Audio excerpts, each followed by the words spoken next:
25th day of August, 2023. Fulton County District Attorney Fonnie Willis charging Trump's alleged conspiracy to unlawfully change the outcome of the election began on election night, declaring he had won, even though he trailed by millions of votes and was losing significantly in the Electoral College. We were getting ready to win this election.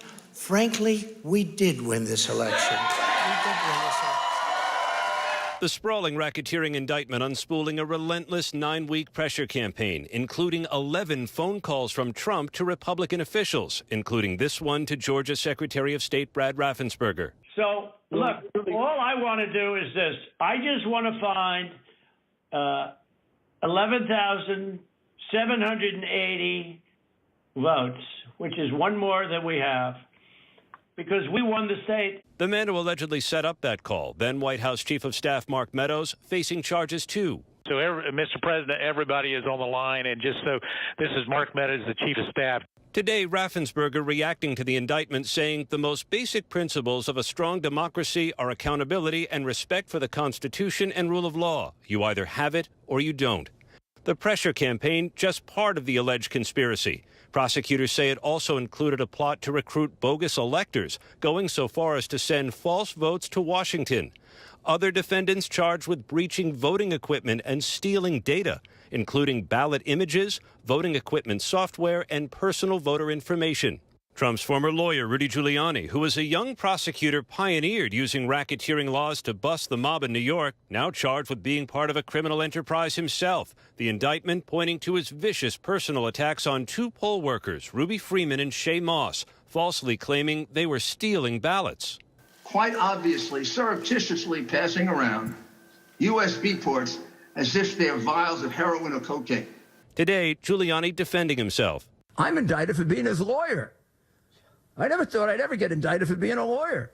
District Attorney Willis says she wants to try this case in 6 months, and it could all play out in front of cameras. She was asked if she wants to try all 19 defendants at the same time. Do I intend to try the 19 defendants in this indictment together?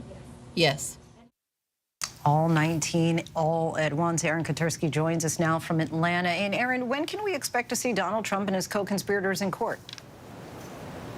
They've been given that deadline of noon next Friday, Lindsay. Trump, though, hasn't said when he's going to show up.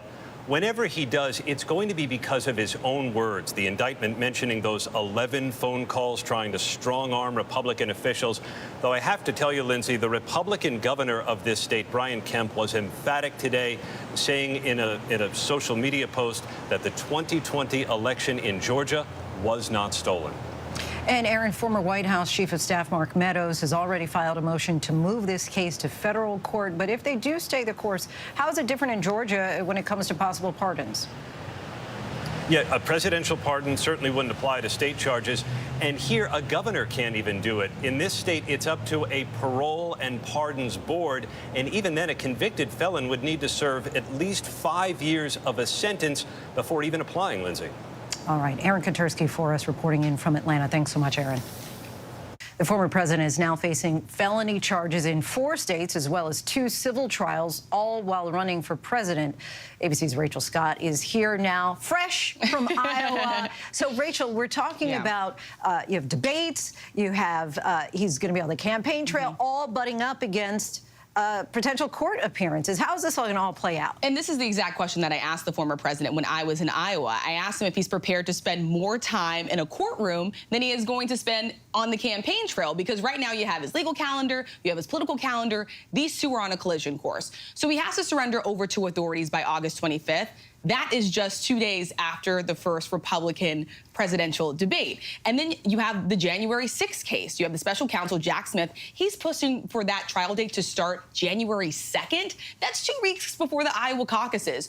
So this is top of mind for not only the former president, but also his team of lawyers, his campaign team, and they're going to try and figure out how to balance this all. But this is going to be a challenge, no doubt about it. And what have you been hearing out on the trail for those Republican candidates who are vying for his former position as president?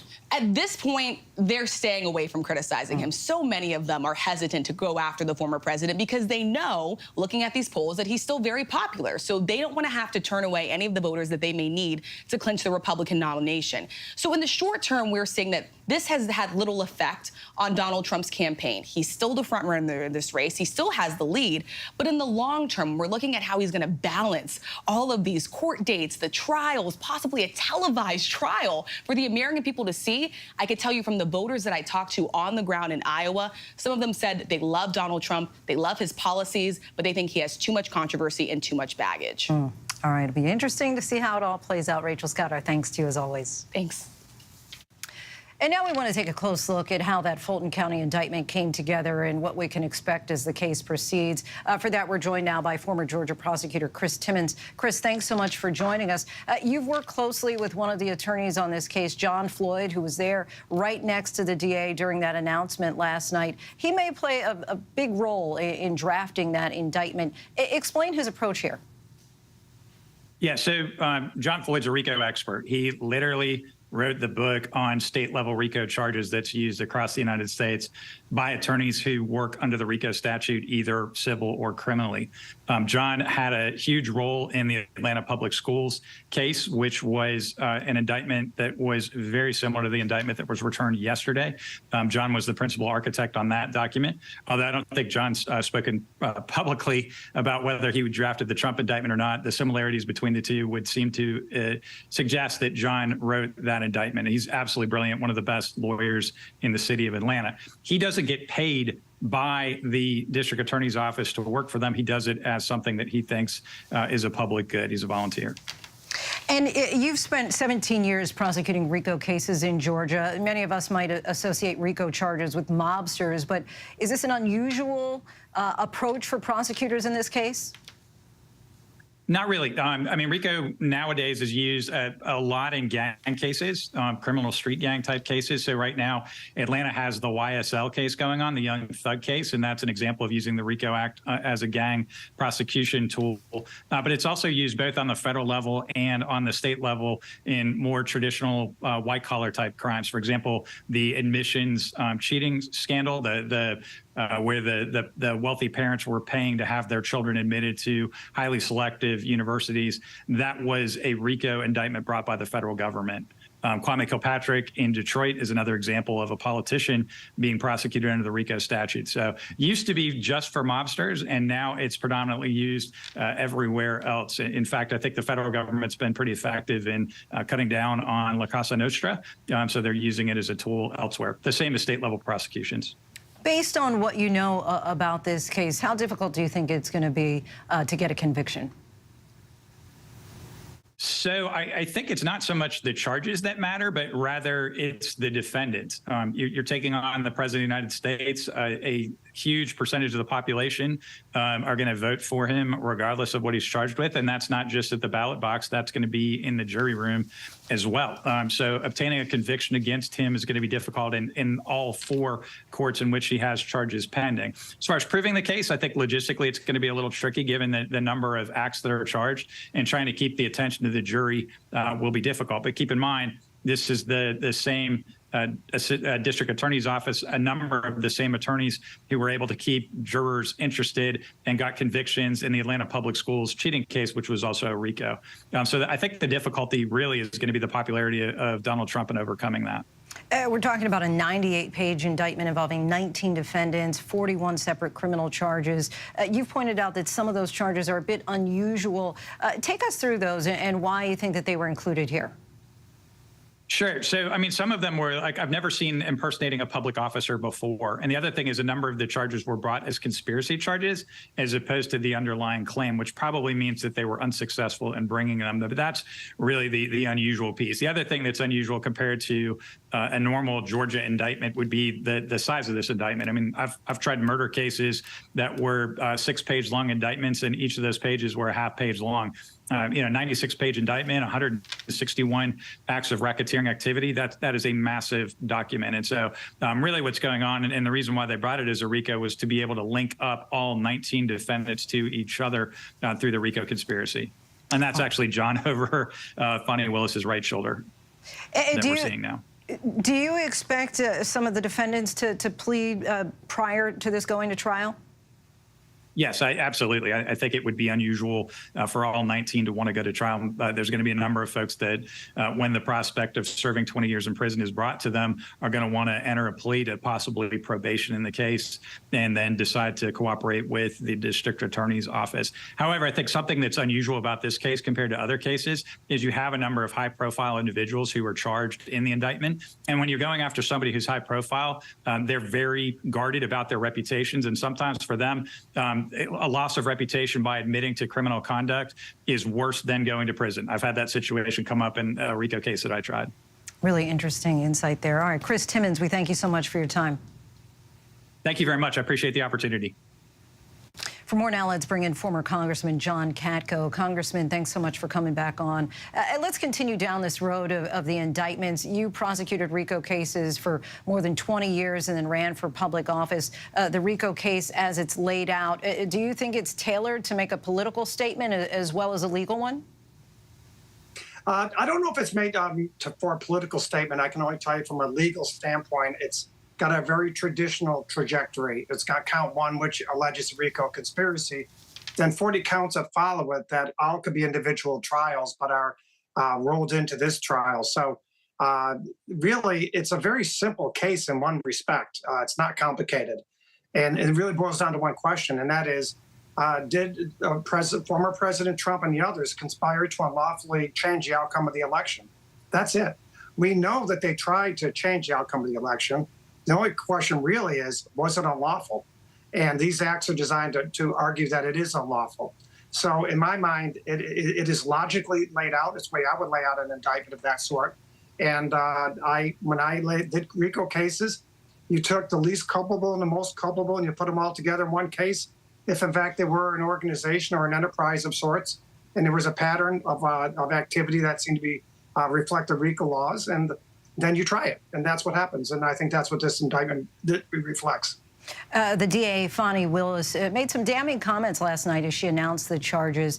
For those who say, look, this is politically motivated, you know the rule of the law here, and so I'm just curious how legitimate you think that these alleged crimes are based on your reading of the indictment. Well, by my reading of the indictment, they've certainly alleged crimes that were sufficient to establish probable cause to bring them. It remains to be seen whether you can prove all of these beyond a reasonable doubt. But a lot of these are not difficult to understand why they were brought. And really, like I said, it's a fair question whether or not all this conduct was unlawful. Individually, perhaps not. Collectively, a decent likelihood that it was. And that's really a question for the jury. This is, of course, now the 4th indictment against the former president. Since the first indictment in New York back in March, Donald Trump's popularity within Republican voters remained steady. What does that say about the mindset of the GOP primary voter? Well, I think that his base is rock solid, and they're never going to leave him no matter what he says. But anytime anyone disagrees with this president, he says it's fake news. Anytime someone says he committed any sort of crime or did something that's illegal, he says he's being persecuted, and people are buying it. And to some extent, I understand the sentiment because he's masterful at controlling the media. But when you get into a courtroom and you select 12 people for the jury box, and those 12 people swear to uphold the law, and most of them will know little or nothing about the case, hopefully, you don't know what's going to happen. And I don't think they could care too much about anything other than the evidence. And in the end, they generally get it right. Juries always surprise me with how good and fair they are. And we'll see what happens with this case. But if he's taking this lightly or anyone's taking this lightly, that's a huge mistake, because this is a very serious crime with very serious implications. Former Congressman John Katko, thanks so much for your time. Sure thing. Joining us now for more context and analysis is Rachel Bade, ABC News contributing correspondent. Welcome to the show, Rachel. Let's get right to it. Will this latest indictment have an impact on Trump and his run for 2024? Good evening, Lindsay. And I would say it depends on whether you're looking short term or long term here, because the answer is actually the exact opposite. I mean, in the short term, you sort of looked at this warped reality almost, where the indictments continue to help Trump. I mean, every time one of these new sets of charges comes out, his fundraising numbers, they go up. He goes up in the polls. The entire conservative apparatus very much rallies behind him. And more than that, he sucks up all the oxygen in the room when it comes to headlines in 2024, which means his rivals, they can't break through, all the news that's going on. They can't get their message out to voters, so it helps him. But then you look at the sort of long-term impact of this. Say he does win the primary. Everything we're seeing right now, it just reinforces the entire reason why a lot of swing voters turned against Trump in 2020. And so they're seeing the drama, they're seeing the scandals. They're going to see some of this trial actually play out on television, at least in Georgia. And this is going to just sort of reinforce for them why they turned away from him and could obviously hurt him in the general election. What are you hearing so far on the Republican reaction? Well, some of it's basically what you would expect. I mean, on Capitol Hill, Speaker Kevin McCarthy, House Judiciary Committee Chairman Jim Jordan, these are obviously big allies of Donald Trump. They're coming out saying, this is, again, the weaponization of government. Jordan said Trump didn't do anything wrong. No shocker there. But then you're also not hearing a lot from Senate Republicans, with the exception of some of Trump's close allies in the Senate. We haven't heard a lot from Mitch McConnell. And, having covered McConnell for a long time, I mean, he used to be close with Trump, but January 6th was really where that relationship broke down. And so, he has a lot of concerns about what he's reading right now. So I will be interested to hear what he says when he comes back from August recess. The White House is still not weighing in on these indictments. Should we expect that to be their posture going forward? I mean, for the foreseeable future, Lindsay, I mean, we've heard from folks close to the Biden administration, in the Biden administration, that they don't want to touch this. They don't want to feed into this narrative Republicans are trying to put out there that this is all, politicization of government and of indictments in particular. And it sort of reminds me of Nancy Pelosi's posture during the impeachments of Donald Trump. She actually wore black. She said this is a day of mourning. And she told her members, do not smile, do not gloat, do not clap. And again, it's just a fear of feeding into what Republicans were saying, and that this was a witch hunt against Donald Trump. I think long term for Joe Biden, that's going to prove to be difficult. If Trump becomes the GOP nominee and say they are head-to-head in polls, just 1 or 2 points away from each other, and he's trying to win, the argument that he's going to lean into is that, this is a president who tried to overturn an election and who has been indicted up to times. Do you really want to vote for this guy, or do you want to vote for me? So I do wonder how long they can sort of maintain that, especially as we get closer to Election Day. We will be watching and waiting. Rachel Bade, our thanks to you. Thank you. Still much more to get to tonight on Prime. The stunning new reports that's casting doubt tonight on Alec Baldwin's Rust account. But next, the painstaking and emotional search for the victims of that horrific wildfire on Maui and the toll it's taking on first responders. It's not just ash on your clothing when you take it off. It's our loved ones.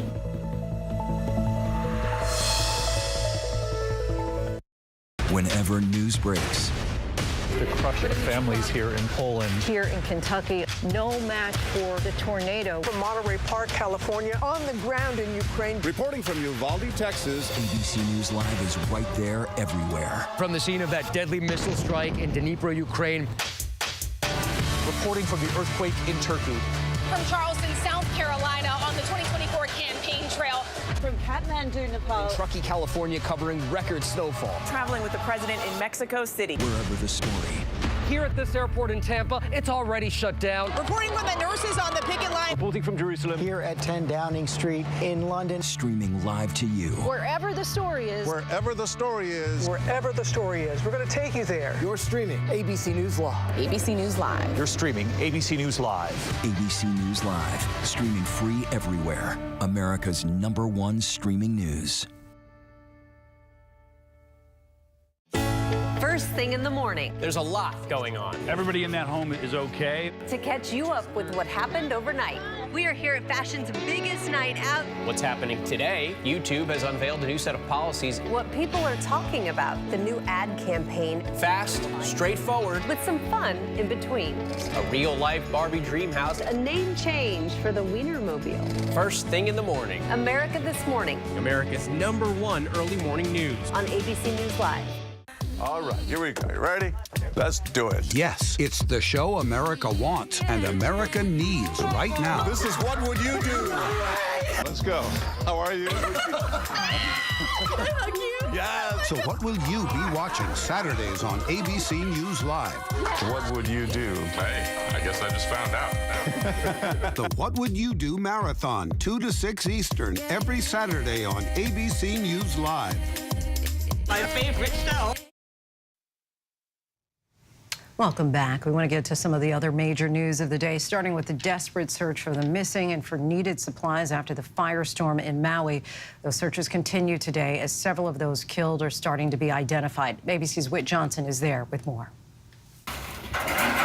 Tonight, the painstaking search for victims.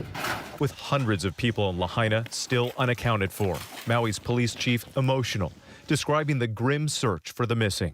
It's not just ash on your clothing when you take it off. It's our loved ones. Officials today identifying 4 of the 99 people killed, saying more than 30% of the burn area has been searched. Only 3 of the bodies that we recovered had enough fingerprint to share who they were. Families devastated. There are children. One car, for example, had a family of 4. We can tell it when it's a child because it's a smaller body.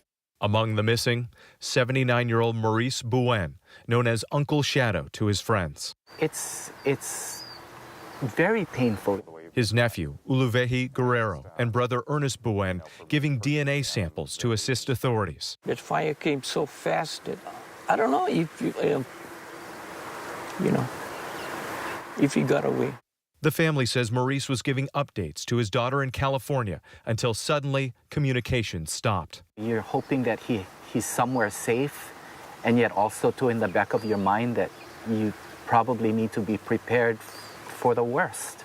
Today, President Biden promising aid and a visit. But not just our prayers. Every asset they need will be there for them. The utility company, amid questions about why they left the power on despite the wind warnings, explaining it was needed to keep the water system working. That ultimately failed anyway. Fire hydrants running dry after the power went out. In Lahaina, the electricity powers the pumps that provide the water. And so that was also a critical need during that time. There are choices that need to be made, and all of those factors play into it. Those choices are now being examined. Whit joins us now once again from Maui. Whit, we know that the governor gave an update once again today. What is he saying? Well, Lindsay, we know that thousands of evacuees are still in desperate need of housing and resources, and the governor really today tried to respond to some of the criticism that he's received and laying out the numbers and what they're actively doing to get people a roof over their heads. He talked about hotel rooms, he talked about Airbnbs and vacation rentals that they're going to start to incorporate into this temporary housing situation that could help people. The other thing that he said is, as the grim search for the missing continues, that people should expect more heartbreaking stories. Lindsay? All right. Whit Johnson, our thanks to you once again tonight. So many incredible stories of human strength and community spirit coming out of this disaster, but also for some growing frustration with what they see as a slow response from the government. FEMA spokesman John Mills joins us now. John, thanks so much for joining us. Yesterday, I talked with Pentagon Deputy Spokesperson Sabrina Singh about some of the frustrations that we've been hearing out in the field. Here's some of what she had to say. Hawaii is home to some 40,000 active duty troops. Is it true that none of them have been sent to the disaster? Well, I will say, again, this is being coordinated directly by FEMA. What about evacuations? That's been left to the commercial airlines so far. Why isn't the military helping out there? Well, of course, we would be happy to help out. But again, these are requests and everything is being sort of routed through FEMA. if we are asked by FEMA to commit more resources, more people, more personnel, that is something that the Secretary is committed to doing and that this administration is committed to doing.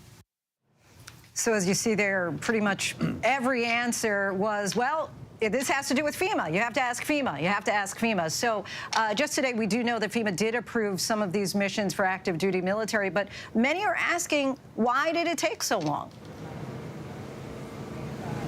Well, good afternoon, Lindsay, and thanks for having me. The entire federal government is involved in the response here in Maui. FEMA is here in a support role as the lead federal coordinating agency. The state is in charge, and Maui County plays an outsized role in requests.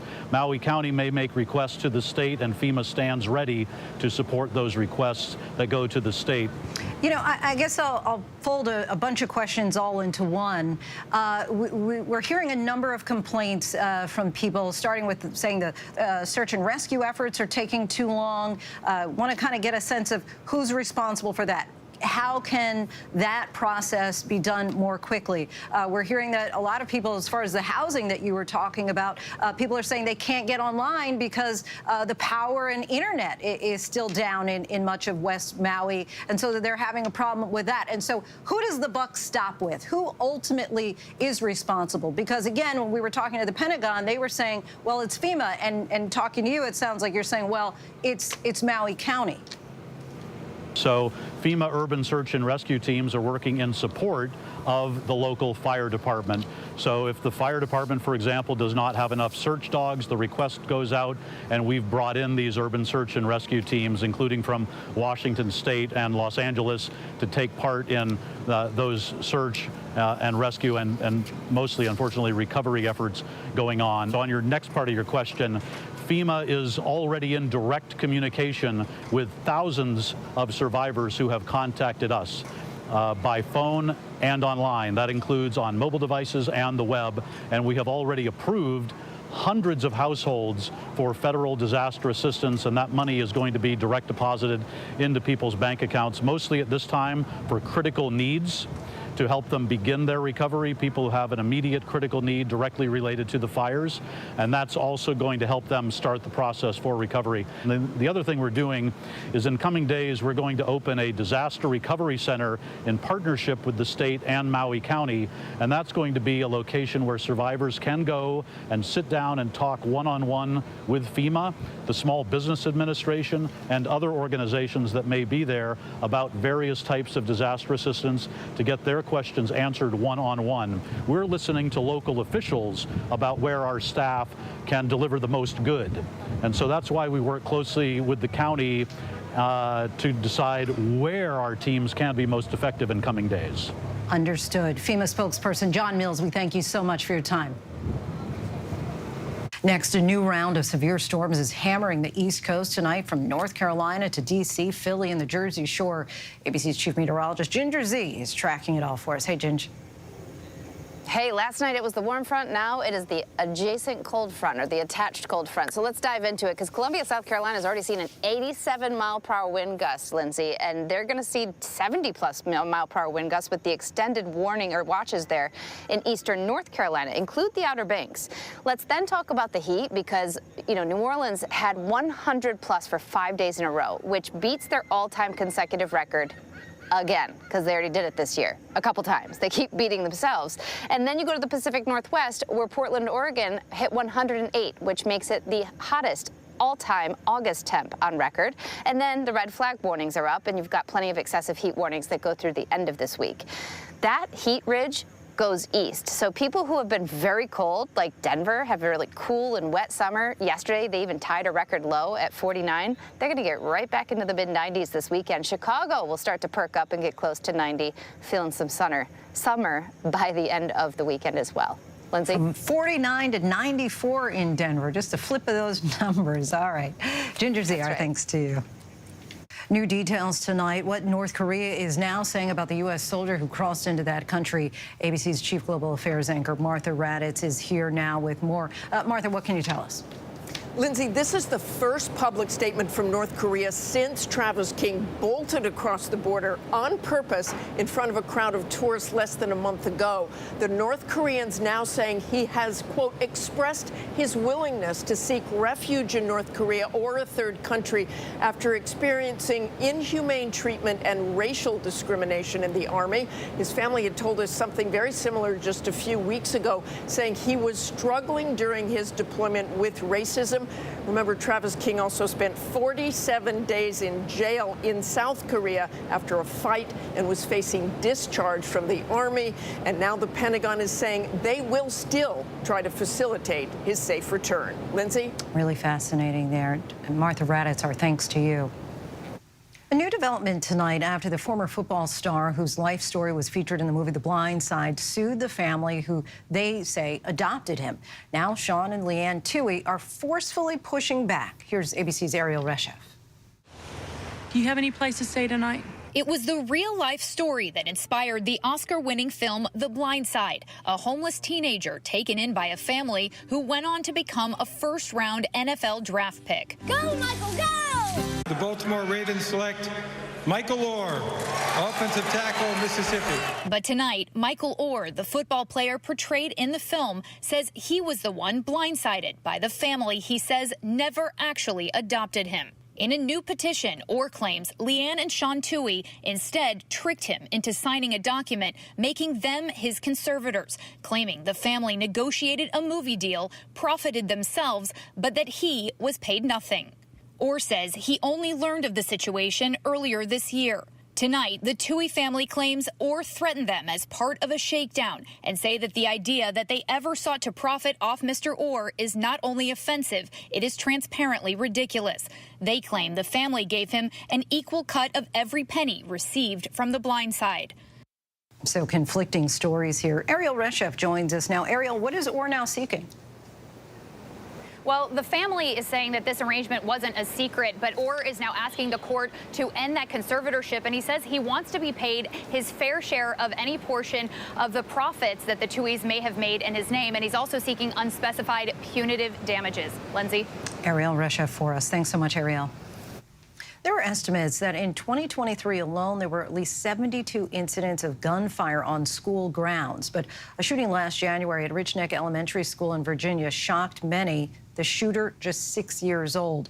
And today, the mother of the child has pled guilty to felony child neglect. Her son was accused of shooting his first-grade teacher, Abigail Zwerner. And though the gunshot wound went through her hand and into her chest, she managed to get all of her students to safety. In June, I sat down with the 25-year-old mother of that 6-year-old boy alongside her grandfather, who now has custody of her son. Do you feel in any way responsible for the shooting? Yes, of course. That is my son. So I am, as a parent, obviously willing to take responsibility for him because he can't take responsibility for himself. The idea that you could face up to 6 years in prison, do you feel that that would be a fair penalty?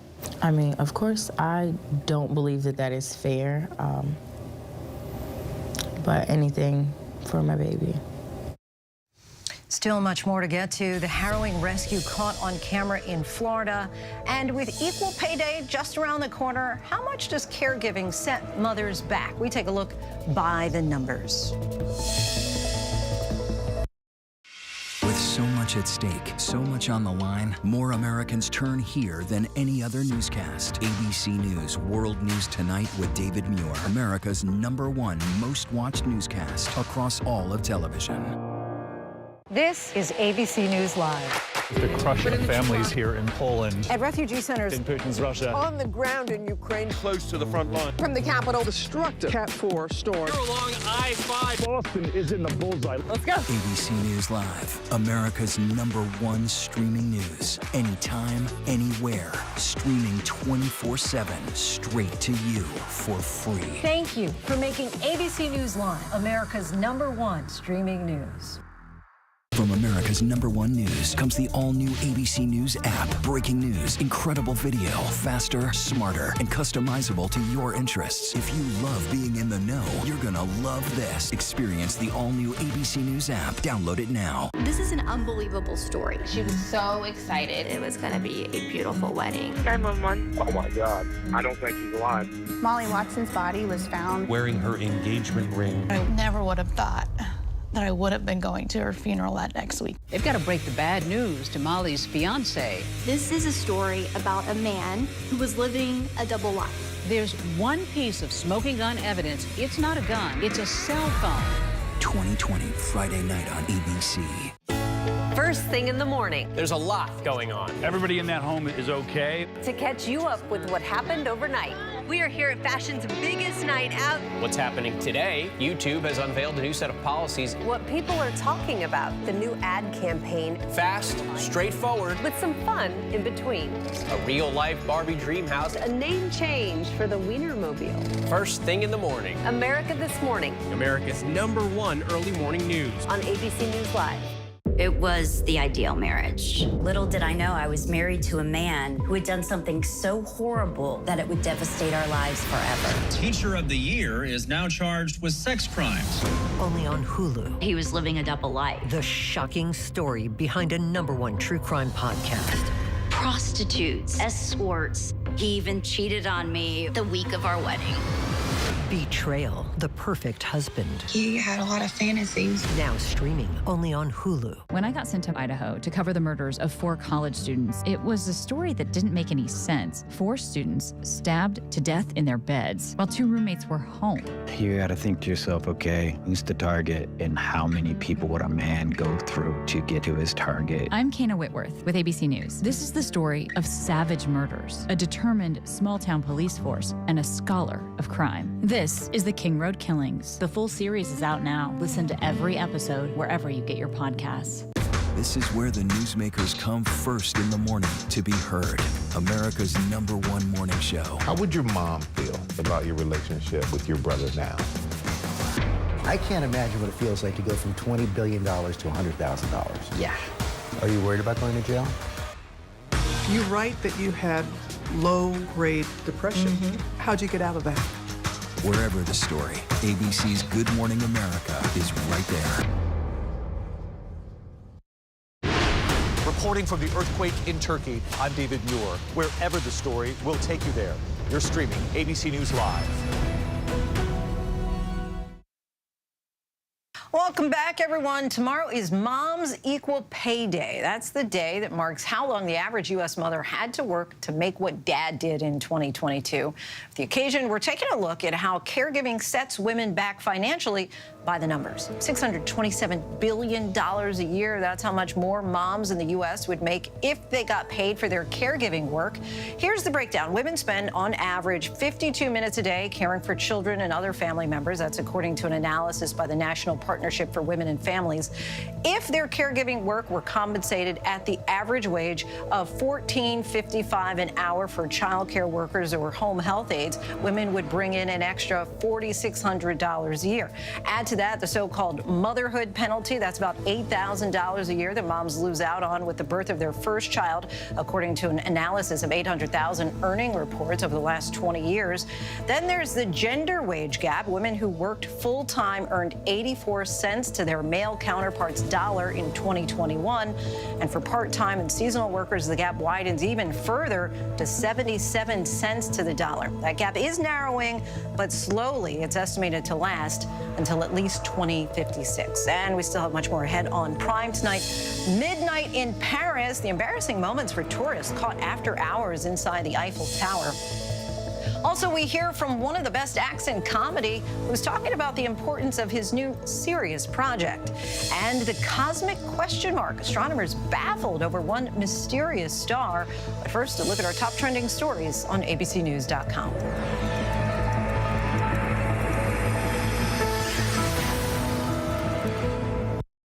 What does it take to be America's #1 news?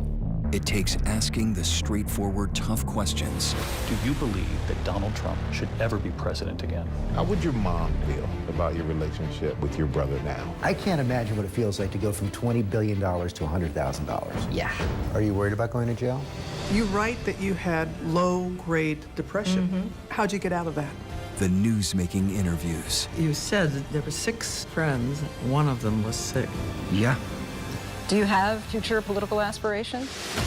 Going to the front line. The search for survivors. How does this war end? And getting to the heart of the story. Thank you for being here. We'll be here for the long run. ABC News, #1 in the morning, the #1 newscast, #1 in daytime talk, Friday nights, Sunday mornings versus the competition, and the #1 streaming news. Thank you for making ABC News America's trusted, straightforward first choice.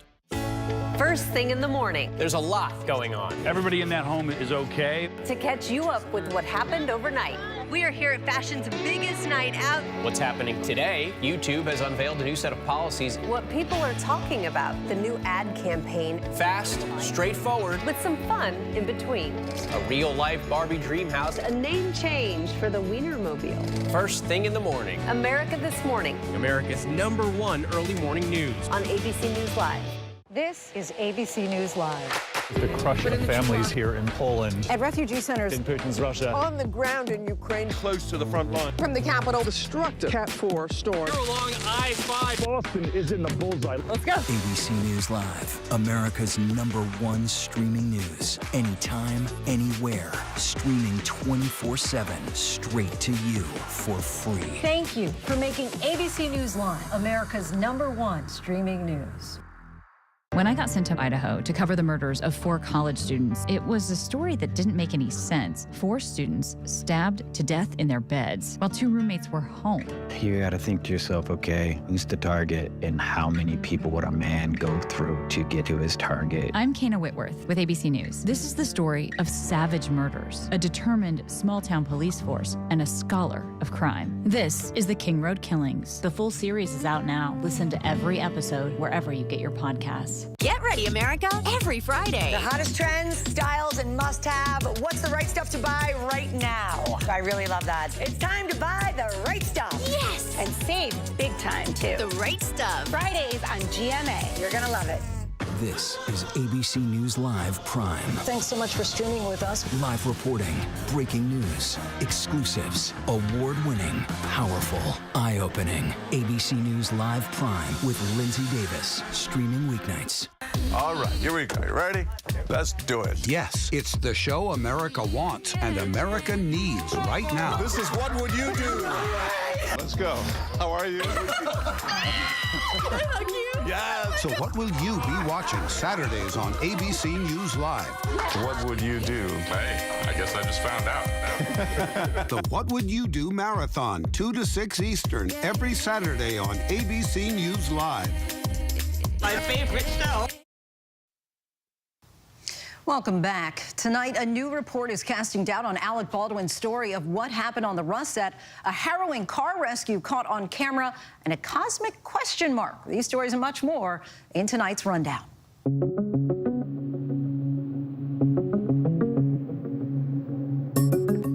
A new report casting doubt on Alec Baldwin's claim about the deadly shooting on the set of the movie Rust.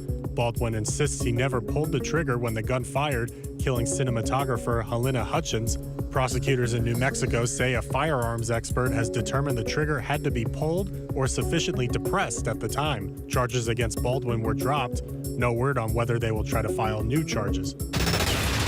A Southern California judge accused of murdering his own wife, pleading not guilty in court. 72-year-old Jeffrey Ferguson was arrested earlier this month after police say he shot his wife Cheryl in their home. Police say they found 47 weapons, all legally owned, including rifles, shotguns, handguns, and over 26,000 rounds of ammunition in Ferguson's home. Ferguson remains out on $1 million bail. He had to surrender his passport and wear a GPS monitor. He's also barred from buying or consuming alcohol. And his lawyers claim the shooting was an accident.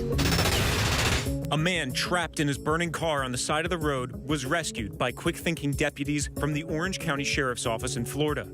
using over a dozen fire extinguishers to protect the driver from the advancing fire. I need all of the fire extinguishers on these patrol cars. Get up here now. Deputies pulling the driver out of the melting car just in time. The 23-year-old driver survived and spent 89 days in the hospital before recovering from his injuries. A North Carolina family's announced they're filing a federal lawsuit after a property manager assaulted their 2 children near a pool earlier this month.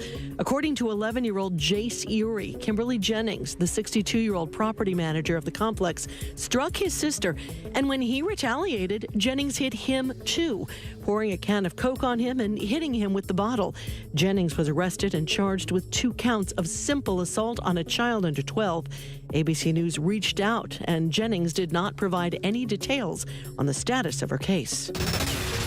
The Paris prosecutor's office has decided not to charge 2 Americans who were found at the Eiffel Tower yesterday morning sleeping off a drunken evening. The office tells ABC News a charge of trespassing on a historical or cultural site was dismissed. Still, it was a midnight in Paris to remember. French media, citing the tower's operator, initially reported the Americans had spent the night between the 2nd and 3rd floors of the tower, but posed no threat and caused no damage.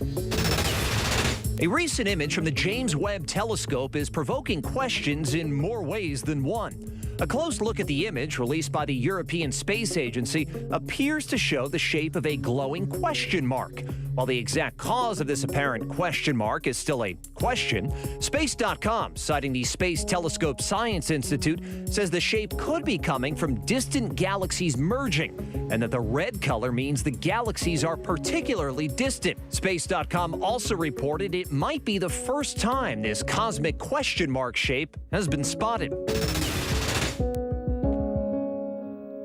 One of the best acts in comedy is here with us tonight, and now he's a producer on Broadway. Jo Koy, welcome to the show. How's it going? Thank you so much. That felt good to hear you say that. And your toe, I know you're fresh off of a surgery, but you're managing. Yeah, you're here. Stay away from small shoes. I had no choice when I was a kid. I wore small shoes, and the bunion was removed. Okay.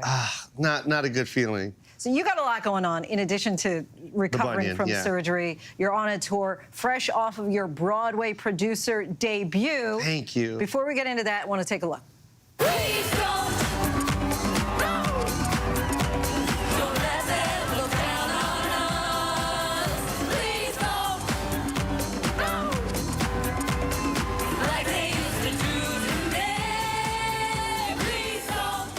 Here Lies Love. Looks like a party atmosphere. It's beautiful, and that's exactly what we wanted. We wanted a different approach to a musical, all immersive, you know what I mean? People are involved, and beautiful music. You know, we got Fatboy Slim. David Byrne is also the head running that show, and then, of course, all Filipino cast, the first of its kind, and telling a Filipino story on Broadway. It's like, of course I had to get my hands involved, and of course I wanted to be a part of this, you know, this opportunity to open doors for people like me and other people that have stories to tell that live in this country, you know? And not just all Filipino on stage, but behind the scenes. Yes. And so what does that mean to have this story told, not just about Filipinos, but by Filipinos? It's one thing to be able to do a musical, but it's another thing to actually tell people about your story and tell people about your culture and showcase our talents the way we did in this musical. So it's like, it's so important for all of us. It's like something that, you know, I think my mom, when she came to this country, probably thought would never happen. And now I got the opportunity to produce and make this thing happen, along with some great producers, by the way. We got Lea Salonga producing, we got her, and then myself, and it's just a beautiful thing. Obviously, you wear that LA hat well. I do. What made you decide to put on the producer hat? That's always been, it was hard for me to get into this business. I started in 1989. I got a lot of doors closed in my face and didn't understand why, because I knew I had the talent to do it. And when I finally got that door open just a little bit, I made sure to put my foot out and keep it open, even though it's the one I got the bunion surgery on.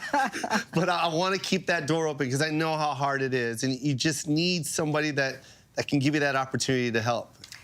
Many people know you for being funny, right? Yeah. But this really, you had to strike a balance talking about this really serious, complex regime. How did you go about toggling that? That's the hard part, you know. There's going to be some feelings that are going to be hurt, but unfortunately, it's the truth. It's the ugly truth that happened, and this is our way of shining light on something that was so ugly, but something very beautiful happened, which was a very peaceful uprising with the Filipino people. It's not only just a Filipino story, it's an American story too. There was Americans involved, there was, you know, this is something that we share together as far as our history. For people who don't know anything about Here Lies Love, just give us an explanation. It's the Marcos dictatorship and the peaceful uprising of the Filipino people to come out of that and take back what was theirs. So in addition, got to also get in that you're touring around the world and making a special while you're doing it. Yes. What are you most looking forward to? Shooting that special. Yeah, I can't wait. I love it. I have an obsessive compulsion. Is that how I say it? Yes. Is that, yeah. Yes. There's something that I'm addicted to about producing a special. You know what I mean? From the beginning process of me signing the deal to me creating what I want to say on stage, and then also the design of the room and what it's going to look like, and the message I want to get across. Like, it's a big thing with me, and I'm addicted. I love it. Can you give us just like a little taste, a little tease? You want to come right here? I don't have a good toe anymore. Oh, well, is that going to be a part of I think so. I think I need to put the toe in the act. I signed a deal for 2. The first one I'm going to shoot in Brooklyn at the King's Theater. Oh, so I'm we shooting got a lot in Brooklyn. going on in New York. Oh, it's going to be in Brooklyn, November 10th and 11th. And yeah, I can't wait. All right. Brooklyn, baby. All right, we got a lot going on in New York, so we want to say big thanks to Jo Koy for coming by. If you're in New York City, we got the Brooklyn show. We also have Here Lies Love on Broadway, and you can look for a tour date near you for Jo Koy's World Tour. Thanks for coming by. Oh, you're the best. History has been made of the famed Paris Opera Ballet Company. For the first time in more than 3.5 centuries, a black ballet artist has been elevated to the highest rank of star dancer. ABC's Inez de la Cuatara spoke to the young star about his incredible achievement.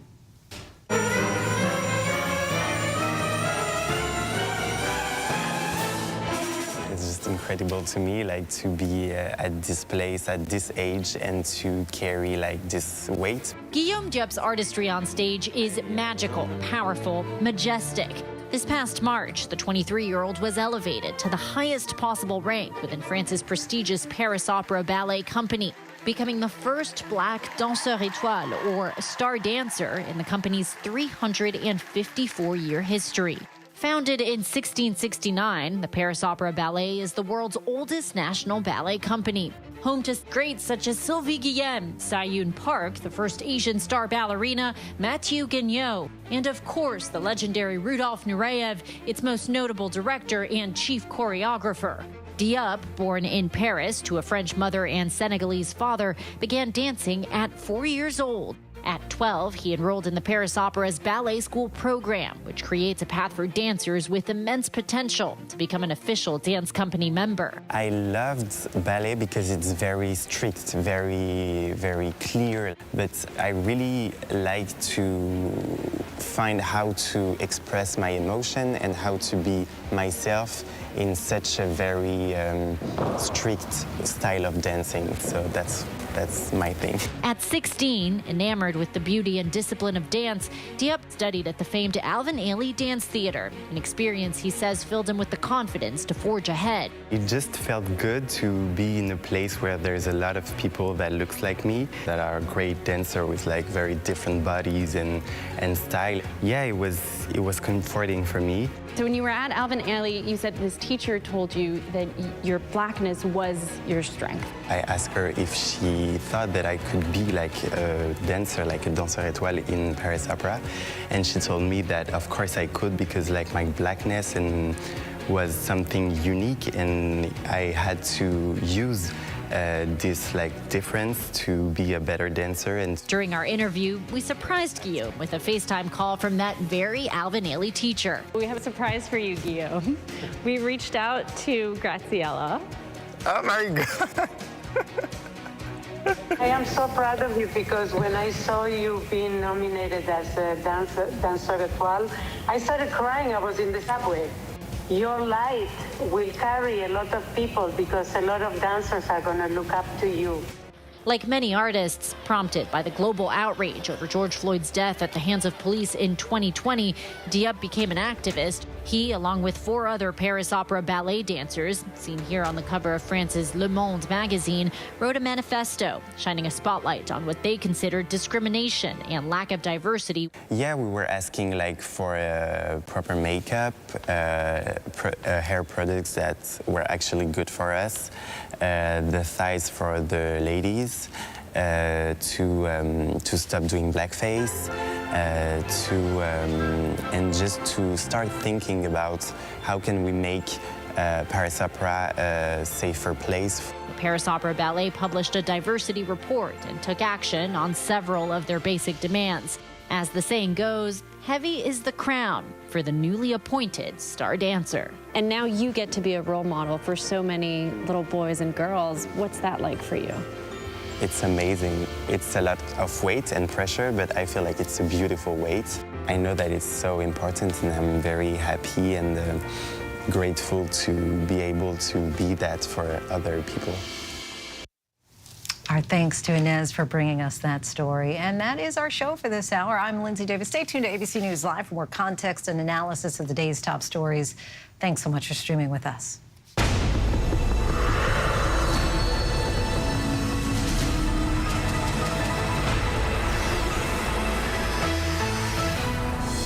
Coming up in the next hour, the grim milestone in Afghanistan as women fear they are being erased. And what problems could artificial intelligence cause that we are not thinking about? A fascinating conversation straight ahead.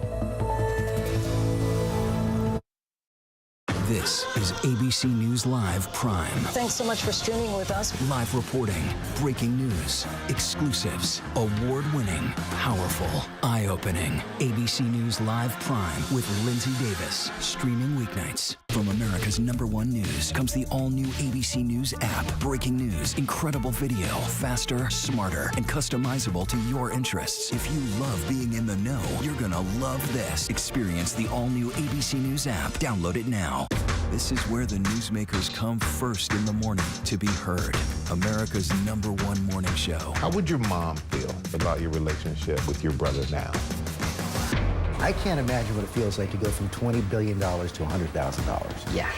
Are you worried about going to jail? You write that you had low-grade depression. How'd you get out of that? Wherever the story, ABC's Good Morning America is right there. This is ABC News Live. The crush of families here in Poland. At refugee centers. In Putin's Russia. On the ground in Ukraine. Close to the front line. From the capital, destructive Cat 4 storm. You're along I-5. Boston is in the bullseye. Let's go. ABC News Live, America's #1 streaming news. Anytime, anywhere. Streaming 24/7, straight to you for free. Thank you for making ABC News Live America's #1 streaming news.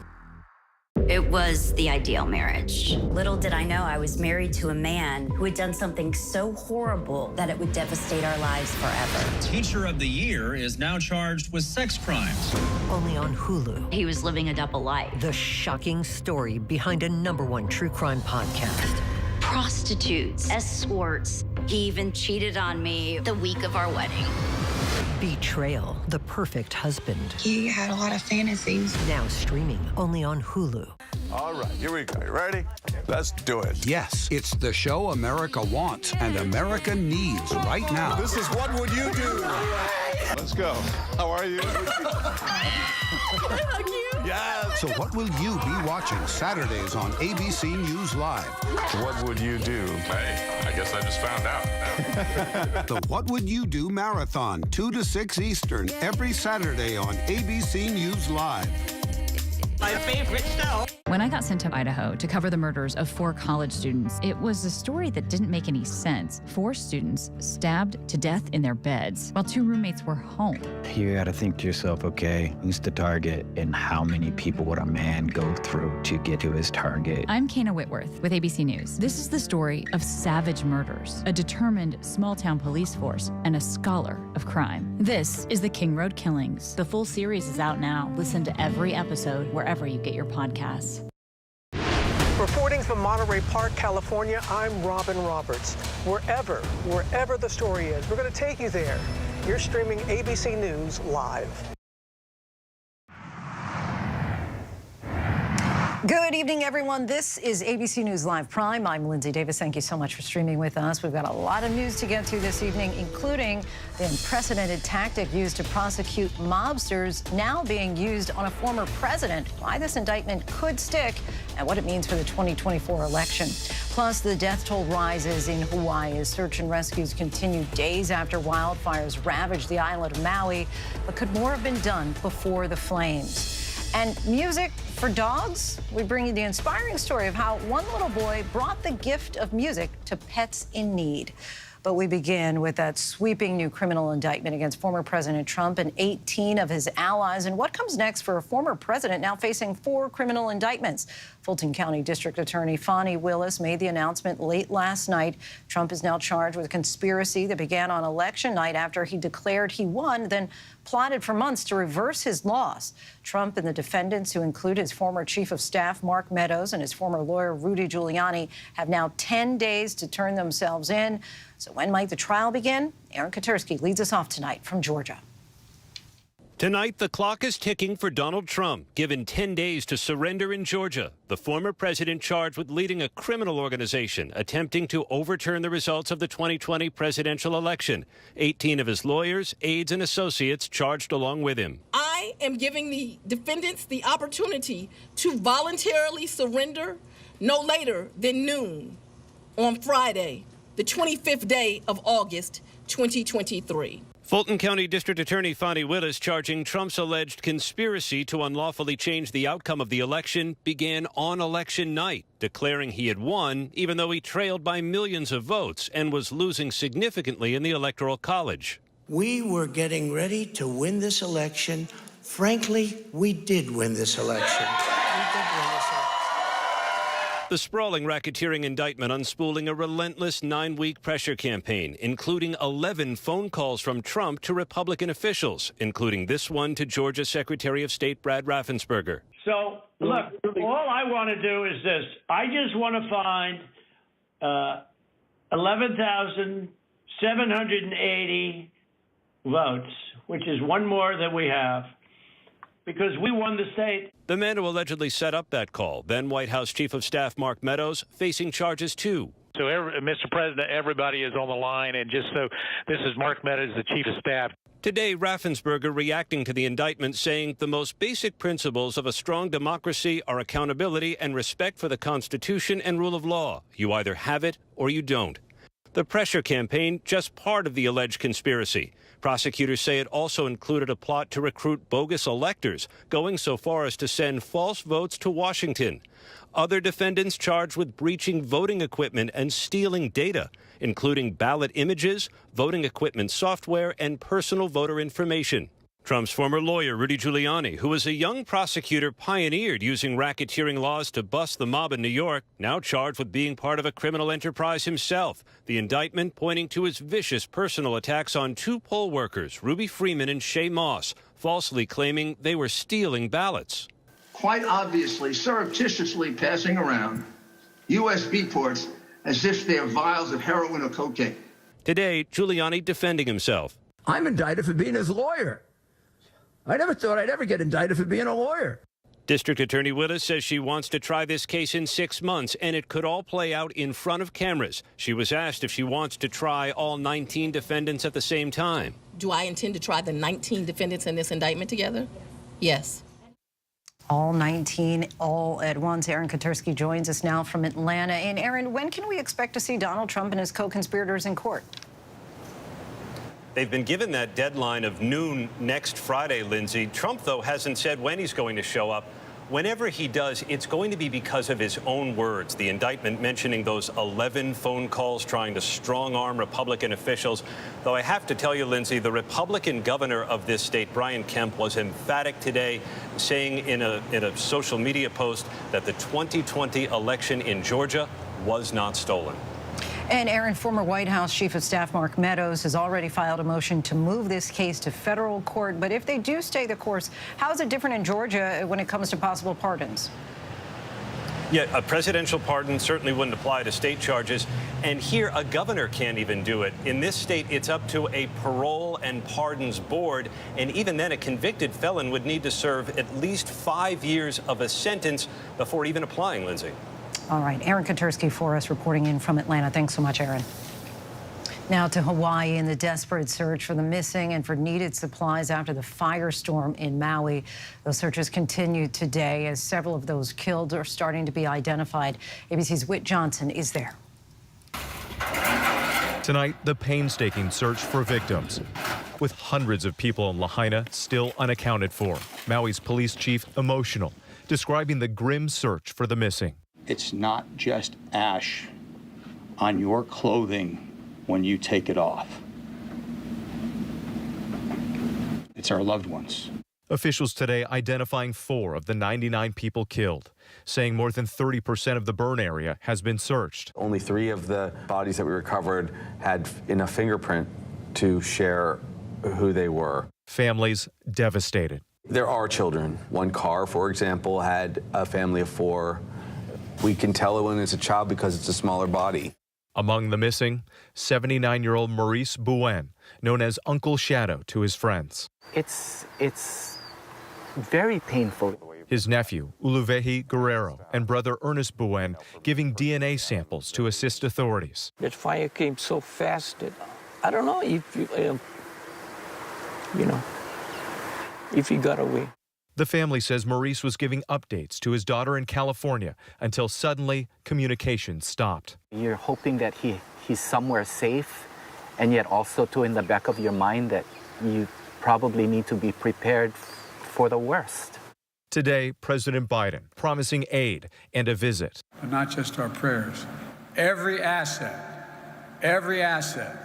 they need will be there for them. The utility company, amid questions about why they left the power on despite the wind warnings, explaining it was needed to keep the water system working. That ultimately failed anyway. Fire hydrants running dry after the power went out. In Lahaina, the electricity powers the pumps that provide the water. And so that was also a critical need during that time. There are choices that need to be made, and all of those factors play into it. Those choices are now being examined. Whit joins us now once again from Maui. Whit, we know that the governor gave an update once again today. What is he saying? Well, Lindsay, we know that thousands of evacuees are still in desperate need of housing and resources, and the governor really today tried to respond to some of the criticism that he's received in laying out the numbers and what they're actively doing to get people a roof over their heads. He talked about hotel rooms. He talked about Airbnbs and vacation rentals that they're going to start to incorporate into this temporary housing situation that could help people. The other thing that he said is, as the grim search for the missing continues, that people should expect more heartbreaking stories. Lindsay? All right. Whit Johnson, our thanks to you once again tonight. Next, a new round of severe storms is hammering the East Coast tonight from North Carolina to D.C., Philly, and the Jersey Shore. ABC's chief meteorologist, Ginger Z, is tracking it all for us. Hey, Ginger. Hey, last night it was the warm front. Now it is the adjacent cold front, or the attached cold front. So let's dive into it, because Columbia, South Carolina has already seen an 87-mile-per-hour wind gust, Lindsay, and they're going to see 70-plus mile-per-hour wind gusts with the extended warning or watches there in eastern North Carolina, include the Outer Banks. Let's then talk about the heat, because, New Orleans had 100-plus for 5 days in a row, which beats their all-time consecutive record again, because they already did it this year a couple times. They keep beating themselves.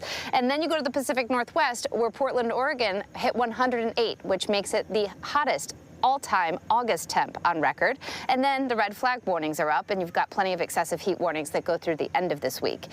That heat ridge goes east. So people who have been very cold, like Denver, have a really cool and wet summer. Yesterday, they even tied a record low at 49. They're going to get right back into the mid-90s this weekend. Chicago will start to perk up and get close to 90, feeling some summer by the end of the weekend as well.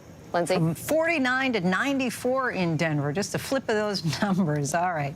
Ginger Z, our thanks to you. He's one of the highest-ranking FBI agents ever to face criminal charges, and tonight he is pleading guilty. ABC's Chief Justice correspondent Pierre Thomas joins us with the latest. Pierre, what has Charles McConnell confessed to doing? I have one word for you, Lindsay. compromised. He's acknowledging that he was compromised by a Russian oligarch who had been sanctioned by the U.S. government. In other words, no one was supposed to be doing business with him. And why that's important is that this is the former top counterintelligence official in New York, an expert on spying. And today he said that he started taking money from this Russian oligarch, including to look at and investigate the Russian oligarch's competitors, all in violation of U.S. sanctions. Today, the FBI said he betrayed his oath and the American people. Pierre Thomas, great to have you in studio with us. Pleasure. A new development tonight after the former football star whose life story was featured in the movie The Blind Side sued the family who said that they adopted him. Now Sean and Leanne Toohey are forcefully pushing back. Here's ABC's Ariel Reshef. Do you have any place to stay tonight? It was the real-life story that inspired the Oscar-winning film The Blind Side, a homeless teenager taken in by a family who went on to become a first-round NFL draft pick. Go, Michael, go! The Baltimore Ravens select Michael Orr, offensive tackle, Mississippi. But tonight, Michael Orr, the football player portrayed in the film, says he was the one blindsided by the family he says never actually adopted him. In a new petition, Orr claims Leanne and Sean Toohey instead tricked him into signing a document making them his conservators, claiming the family negotiated a movie deal, profited themselves, but that he was paid nothing. Orr says he only learned of the situation earlier this year. Tonight, the Toohey family claims Orr threatened them as part of a shakedown and say that the idea that they ever sought to profit off Mr. Orr is not only offensive, it is transparently ridiculous. They claim the family gave him an equal cut of every penny received from The Blind Side. Our thanks to Ariel for that. Overseas in Ukraine, a fierce wave of Russian missiles struck multiple Ukrainian cities overnight. Russia's foreign minister boasted its weapons production is drastically increased, but Ukraine is fighting back with a top-secret project to make high-tech drones. ABC's Tom Sufi Burridge has a rare look up close. Tonight, Russian missiles ripping through residential buildings, with a top aide to President Zelensky telling ABC News the war is now in a decisive phase. Moscow launching a brutal barrage of 28 cruise missiles overnight, striking across Ukraine, killing 5 people, according to Ukrainian officials. Meanwhile, Russia's defense minister today boasting that Russian production of missiles, tanks, artillery and drones has, quote, drastically increased in a short period of time. Ukraine now manufacturing and giving our team access to this top-secret project to produce its own high-tech reconnaissance drones. Drones are weapons. They are the eyes of the military, and the hope is that this new technology can make a real difference in this war. This Shark drone doing vital work at more than 10,000 feet. Their high-res cameras sending live video feeds to Ukrainian artillery units on the ground, hunting Russian assets and positions. Lindsay, that top Ukrainian official giving us a frank assessment today, stressing the fight for Ukraine right now is really tough and much more military support is needed to bring real success. Lindsay? Tom, thank you. There are reports that in 2023 alone, there were at least 72 incidents of gunfire on school grounds. But a shooting last January at Rich Neck Elementary School in Virginia shocked many. The shooter, just 6 years old. And today, the mother of that child has pled guilty to felony child neglect. Her son was accused of shooting his first-grade teacher, Abigail Zwerner. And though the gunshot wound went through her hand and into her chest, she managed to get all of her students to safety. In June, I sat down with the 25-year-old mother of that 6-year-old boy alongside her grandfather, who now has custody of her son. Do you feel in any way responsible for the shooting? Yes, of course. That is my son. So I am, as a parent, obviously willing to take responsibility for him because he can't take responsibility for himself. The idea that you could face up to 6 years in prison, do you feel that that would be a fair penalty? I mean, of course, I don't believe that that is fair, but anything for my baby. Still much more to get to tonight. The dire warning tonight from the UN about Sudan and a dramatic explosion in the Dominican Republic. Stay with us. We'll be right back.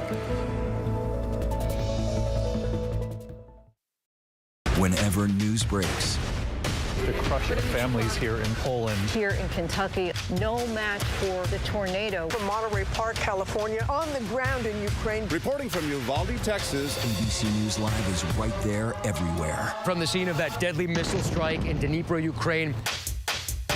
Reporting from the earthquake in Turkey. From Charleston, South Carolina, on the 2024 campaign trail. From Kathmandu, Nepal. In Truckee, California, covering record snowfall. Traveling with the president in Mexico City. Wherever the story. Here at this airport in Tampa, it's already shut down. Reporting from the nurses on the picket line. Reporting from Jerusalem. Here at 10 Downing Street in London. Streaming live to you. Wherever the story is. Wherever the story is. Wherever the story is. We're going to take you there. You're streaming ABC News Live. ABC News Live. You're streaming ABC News Live. ABC News Live. Streaming free everywhere. America's #1 streaming news.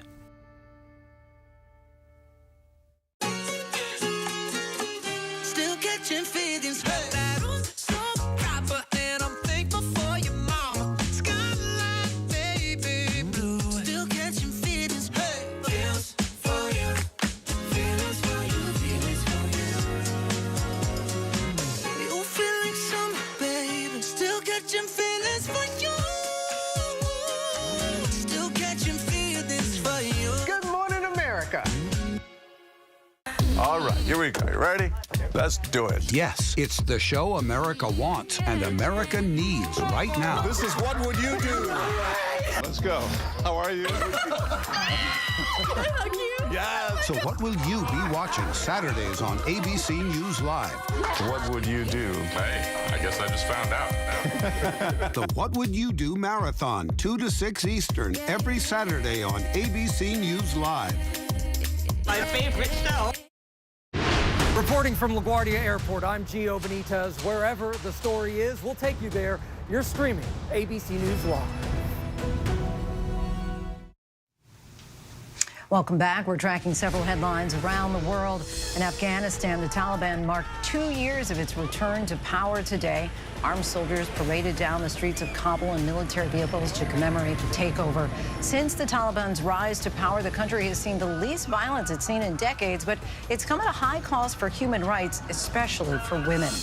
The UN warned today that millions of people in Sudan are running out of food and many are dying due to a lack of health care. A civil war that erupted 4 months ago has left farmers unable to plant fresh crops and made shipments of essential medical supplies scarce. The conflict has displaced more than 4 million people and killed more than 4,000. In the Dominican Republic, a powerful explosion killed at least 11 people and injured dozens. The explosion happened on Monday. 11 people are still missing from the blast. Today, firefighters are still searching through the smoldering rubble. The cause of the explosion is under investigation.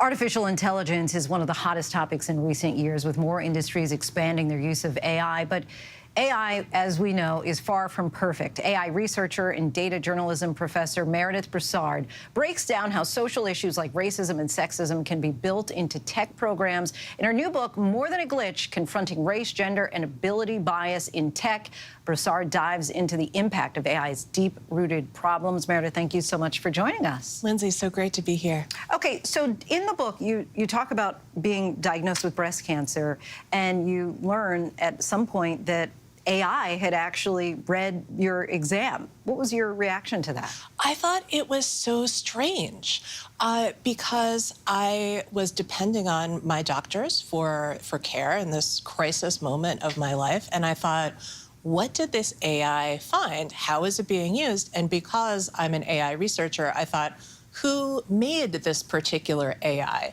Because I know that there's a lot of bias in artificial intelligence systems.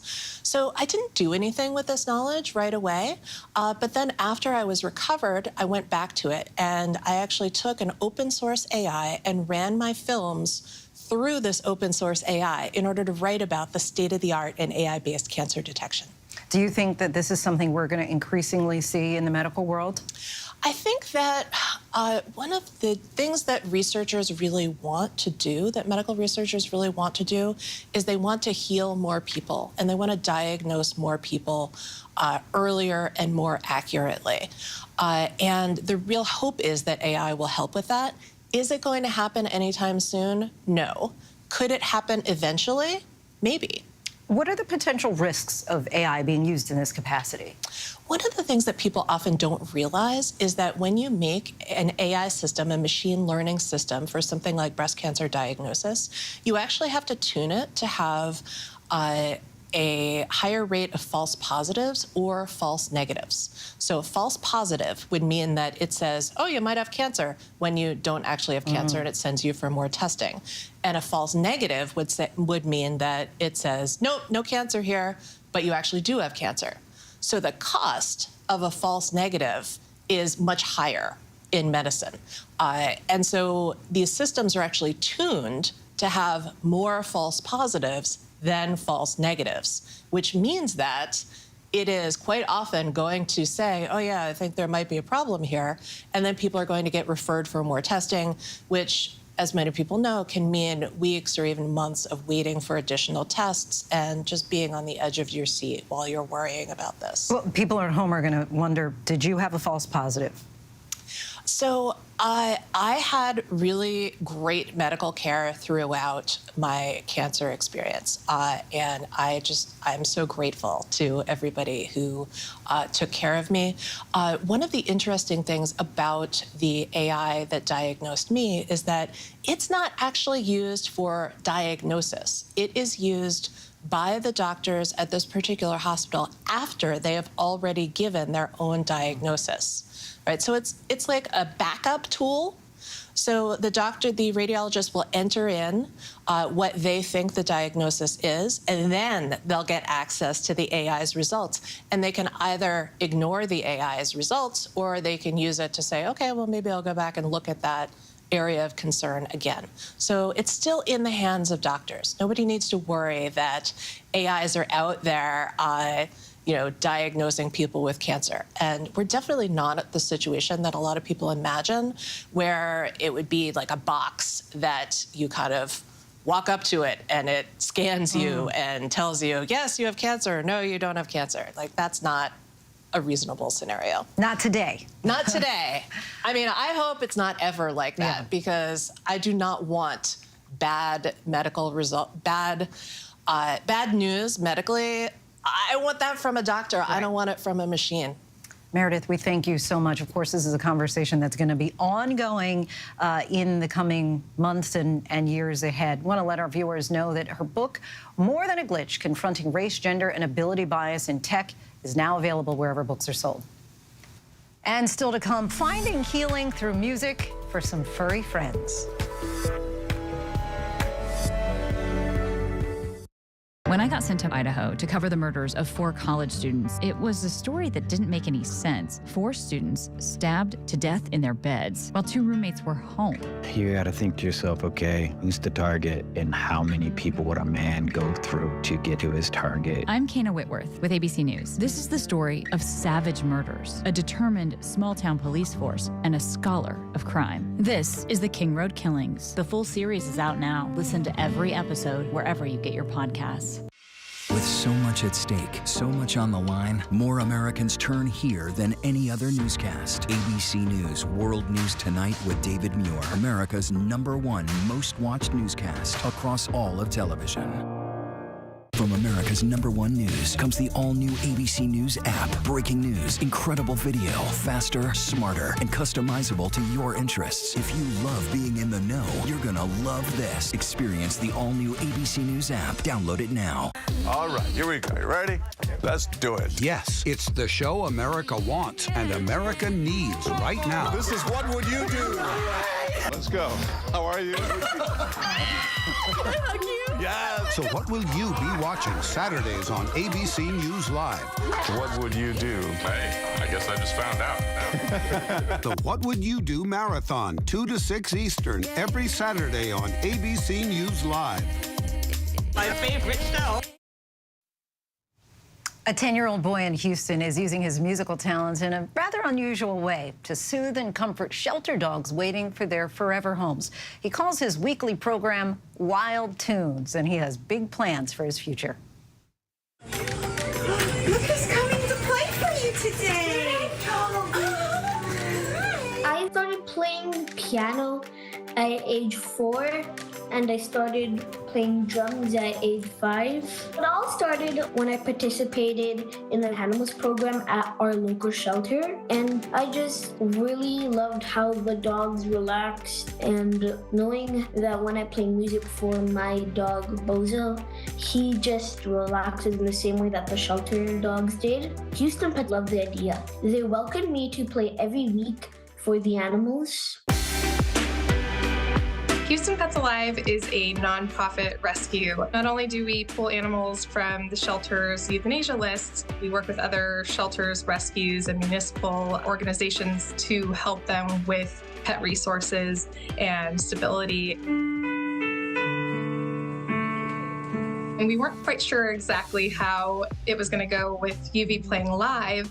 A lot of times when the animals hear somebody walk through the door, they get very worked up and there's lots of barking. Then as soon as he started playing, it got completely silent, and we just knew that he had something here.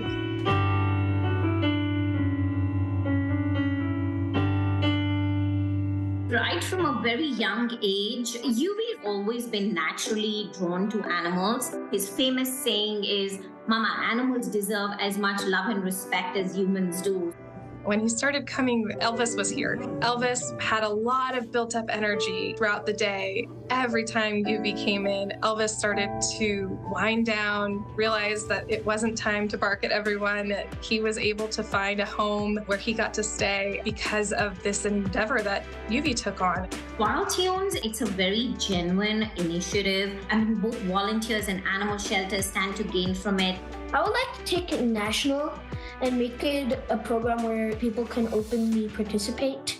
I just feel very privileged that I'm able to do this, just helping reduce the dog's anxiety, and I just feel really happy that I'm having such a positive impact on them. Go UV. And that is our show for tonight. I'm Lindsay Davis. ABC News Live is here for you all night with the latest news, context, and analysis. You can always find us on Hulu, Roku, the ABC News app, and of course on abcnews.com. The news never stops. Have a great night.